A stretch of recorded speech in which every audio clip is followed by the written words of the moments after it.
সবাইকে। আমরা এই সোশ্যাল মিডিয়ার মাধ্যমেই আমরা গৌর গোপাল দাসজিকে আমি তো খুব ফলো করি ওনাকে, অনেকেই হয়তো জানেন। তো গৌর গোপাল দাসজি অনেক মানে সভা করেন অনেক জায়গায়, অনেক ওনার ফলোয়ার্স আছে। তো তো একটা এরকমই সভায় একজন ফলোয়ার্স ওনার কাছে জানতে চায়, দেখুন মহারাজ, আমাদের জীবনে তো প্রচুর এরকম সম্পর্ক আছে যেখানে মনে হয় যে অমুক লোকটা আমার অনেক বড় শত্রু, আমার অনেক বড় ক্ষতি করে দিল। তো আমি কি করে সেখান থেকে বেরোবো? আমার মাথাতে সবসময় ওটা ঘুরতে থাকে।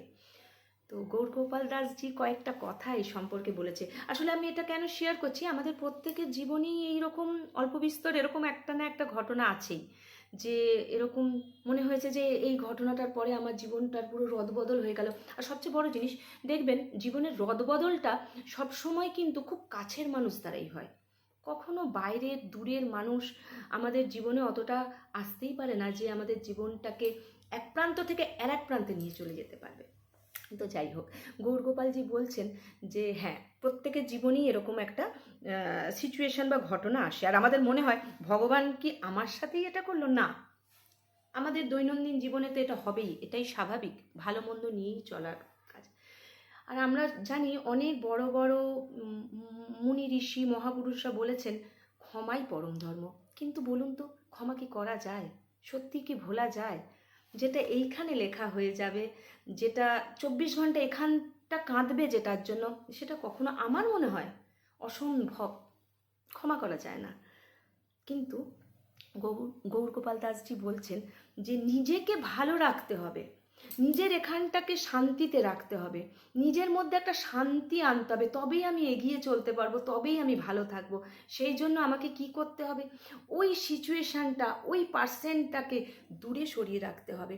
ক্ষমা করতে হবে না, সে তো আমার কাছে, সে কি আমার কাছে ক্ষমাটা চাইছে? না, সে আমাকে ক্ষমা চায়নি, তোমাকে ক্ষমাও করতে হবে না। কিন্তু অ্যাটলিস্ট এইরকমভাবে নিজেকে নিয়ে যাও যেন তাকে, এটা ভাবো নিজেকে ভালো রাখার জন্য তুমি তাকে সাময়িক ক্ষমা করে দাও, তুমি ওটাকে ক্ষমা করে তুমি এগিয়ে যাও। ভুলো না ওই ঘটনা, সেই মানুষ, সেই পরিস্থিতি, কোনোটাই তোমাকে ভুলতে হবে না, কারণ ভোলা যায় না। এটা তো, আমরা তো মেশিন নই, ডিলিট কি টিপে দিলাম ডিলিট হয়ে গেল, অসম্ভব, ডিলিট হওয়া অসম্ভব। কিন্তু তোমাকে জীবনে এগিয়ে যেতে হবে, তোমাকে ভালো থাকতে হবে, তোমাকে সবার সাথে একসাথে হয়ে এগিয়ে নিজের সাফল্যটাকে আগে আনতে হবে।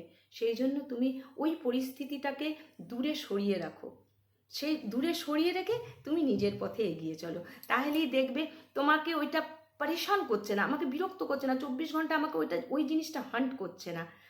তো আমি খুব গৌরগোপাল দাসজিকে ফলো করি, সেই জন্যই আমি এই কথাটা আপনাদের সাথে শেয়ার করলাম।